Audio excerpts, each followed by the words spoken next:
চলো আজও আর একটা সুন্দর কেকের ডেকোরেশন তোমাদের সঙ্গে শেয়ার করি। এটা ছিল একটা এমার্জেন্সি অর্ডার, মানে ওই 9টার দিকে কাস্টমার আমাকে ফোন করে কনফার্ম করে আর বলেছিল 12:30টার মধ্যে নেবে। তো আমি বলেছিলাম ঠিক আছে করে দেবো, আর ফ্লেভার বলেছিল ম্যাঙ্গো ফ্লেভার করতে। তার আগে তোমরা যারা আমায় চেনো না, আমি হলাম প্রিয়াঙ্কা, আমি বাঁকুড়িয়া বাসায় থেকে একটা ছোট্ট হোম বেকারি চালাই। স্ক্রিনে দেওয়া নাম্বারে কল করে তোমরা অর্ডার করতে পারো। আসলে এটা ছিল আমার রিপিট ক্লায়েন্ট, তো ও আমার কাছ থেকে এর আগে বাটারস্কচ ফ্লেভারটা ট্রাই করেছিল, তো এবার আমাকে বলেছিল যে তুমি ম্যাঙ্গো ফ্লেভারটা করে দাও, আমি এইটা ট্রাই করবো। তো আমি ওকে বলেছিলাম তুই সমস্ত ফ্লেভারগুলোই ট্রাই করিস, তো ম্যাঙ্গোটা ওকে আমি এইবার বানিয়ে দিয়েছিলাম।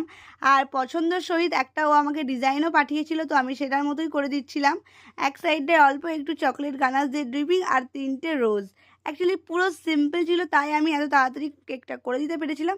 তোমাদের কাছে একটাই রিকোয়েস্ট, তোমরা প্লিজ একদিন আগে অন্তত অর্ডার দিও, মানে কাল রাতে যদি অর্ডার দাও তাহলেই আজকে সকালে কেকটা তোমাদের আমি খুব ভালোভাবে দিতে পারবো, আর টেস্টটাও কিন্তু বেশি ভালো হয়। তো এটার রিভিউটাও আমি খুব ভালো পেয়েছিলাম, কাস্টমারের খুব ভালো লেগেছিলো। এটা আমাদের গ্রাম থেকেই অর্ডার ছিল। আর ওই ভাইটা খুবই মিষ্টি, আমার কাছে যতবার অর্ডার করেছে ও আমাকে সবসময় বলে তোমার কেক অনেক সুন্দর।